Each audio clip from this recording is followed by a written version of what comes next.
Welcome to the number one podcast in the world. Today we're going to be talking about everything drama, from Hamlet all the way to Waiting for Godot and A Raisin in the Sun. You name it, we're going to be talking about it.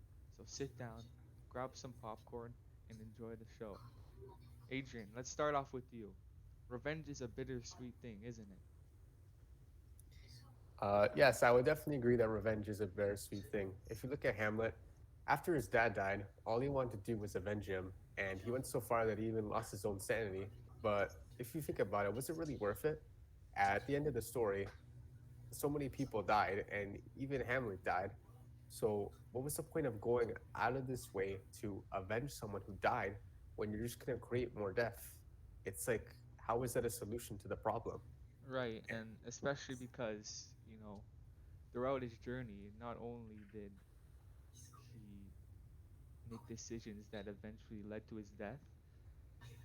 But he also made decisions that led to other people's death. Ophelia, she was innocent, and because this guy, he didn't know like what he wanted to do. He couldn't make up his mind, and he didn't know if he loved her or not. And you know, eventually it got to her, and she killed herself. It's unfortunate, but because he couldn't get his stuff together,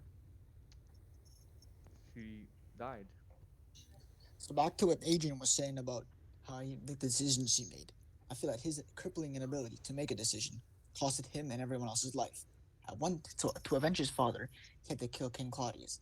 He had multiple chances to do that, but he crumbled under pressure, and then which led to like the final duel, which ended up killing everyone. If he had just slain King Claudius when he was behind him praying, I Mm-hmm. think it would have been a different ending to the story. Don't you Right. guys think? Yeah. Yeah. Of Yeah, course. I agree. Mm-hmm. And for me, it's just, I think it's an obsession that became too obsessive. After his father died, it's just the only thing on his mind was getting revenge. There was no, oh, maybe it was want to get revenge right away, which led to decisions that maybe he wouldn't do if his father hadn't died. And eventually, when he did kill Claudius, it led to his own death, and it just really wasn't worth it from a reader's perspective. That's just me. Mm-hmm. There's so much Yeah. chaos in this book. It's crazy. It's It like the truly is a tragedy. complete opposite to Waiting for Godot. I mean, that was just like that was a journey to read Waiting for Godot. Like it was so hard to understand. Sometimes like I even contemplated like continuing reading it because I didn't even know where it was gonna go. For real. Yeah, and like It's just, again, with this obsession, it's these two guys waiting by this tree, waiting For someone for who they some, don't even know if like they'll show up, right? yeah, for this mysterious man to what? What are they going to gain from this guy who they're waiting every day? Nothing. And and like who knows if he's even gonna show up or not? Like they're just waiting pointlessly. Yeah, mm-hmm. I think even though that like the story seems like it's kind of pointless, I think that it's a good story because it showcases two people who have like a never-ending amount of patience, and like there's all points in life where we need to be patient, we need to wait for things, and also like we're not clear about things that we have to do, but like these two, they just waited the whole time, and even though they didn't even know what they were waiting for, they just stayed strong, and they just like believed that it would happen and that Godot would come one day. Yeah, I mean, Right. Mm-hmm. that's pretty much like Samuel Beckett's, you know, most people say it's like a unique writing style, but he just has readers waiting. Yeah. Hence the title, Waiting for Godot. But most people, like, when they read his book, it will have you questioning after you're done. Why'd I read that? Like, what's the purpose? Mm-hmm. He dropped all the conventions of a normal story. No Yeah, there was no climax. no plot, no theme. Yeah. It's Just, just you were waiting for this one dude No to show up. rising action. yeah. I don't know. It's crazy. Like, I feel like this strange of like a setup of a book can like it makes the reader want to keep reading because it's like even me, I wanted to keep reading because I wanted to see if this guy Godot would actually show up. Like it's yeah. different. That's why it kept me interested. If that makes sense. Yeah. And speaking about patience,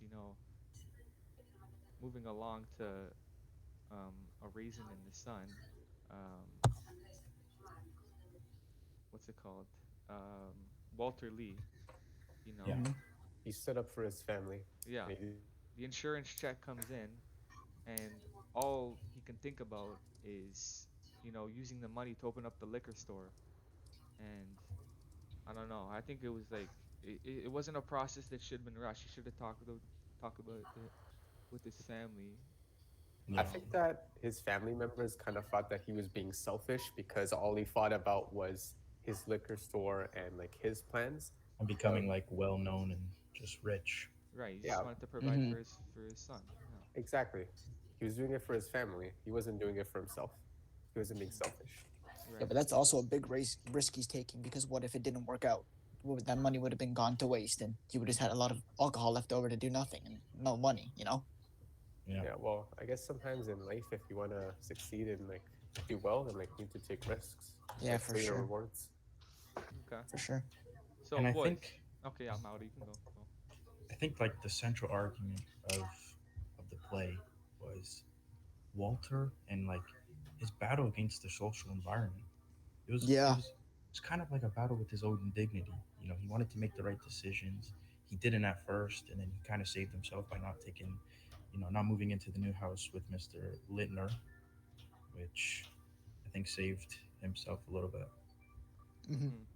So, I think pretty much summed up every book pretty good. hmm Everybody explained, what they learned. So I want to ask you guys, what was your favorite part about this unit? Uh, Adrian, would you like to go first? sure.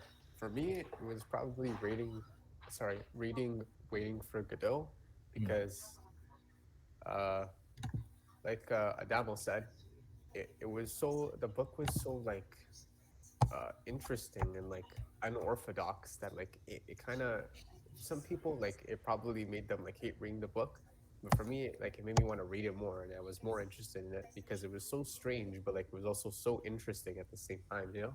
Yeah, so yeah. you're the complete opposite of me, right? I didn't really enjoy reading it. Well, I mean, enjoy like it was just boring to me. hmm But Weird. yeah. Yeah, it was. Like I feel the So, same way as Steven. yeah. Like I felt like I was just reading to read. Honestly, like I don't know. Oh, Like it was different, but I wouldn't read it again. yeah. Well, I'd say my favorite part was actually not reading Waiting for Godot, but reading Hamlet because Me too as well. I don't know. Shakespeare, he never misses. Every book that he writes, well, I guess he didn't write the book, he wrote the play, and then someone got the papers and put it together. But every play that he writes, it's just, I don't know. There's something about it. Like, it's like an action movie, like Marvel, the It is Avengers. I don't know. nonstop action. It's like Yeah. it always Someone's keeps you someone's always entertained. dying. Like, the main character, they're always dying for some reason. I don't know. He just likes that about his books. And For especially real. since, like, I didn't know that this book was actually based on Aristotle's Poetics. So it's crazy to me. You learn something every day. Yeah, and I guess I'll talk about my favorite part now. It was definitely reading Hamlet as well, and I don't know. I like the whole storyline, but I find it fascinating how someone can be so obsessed with their end goal. You know, I think Hamlet is the prime example of a tragic hero. You know, he did what he thought was right, but it was tragic because he ended up taking his own life. So it didn't really work out how he thought, but that's how he wanted to be remembered. Getting revenge for his father. That's all he could care about. And And just to just add on that, sorry, Demo. no go. It's just like I was talking about the obsession, all the things that happened in the play, the confrontation with his mother and what he said there, and just all this stuff just becoming he went insane just for this one thing, and it was revenge, and at the end he got it, but it cost him his own life.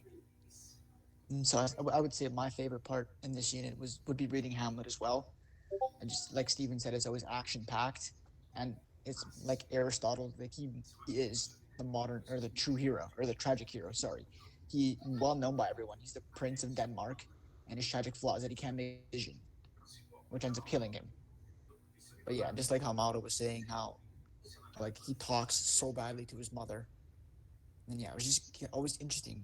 Everyone just kept dying. There wasn't like a dull point in the book. It was always interesting, and I enjoyed Yeah. reading it. Right. Okay, so you've heard our thoughts on all the books. You've heard our favorite part on the unit.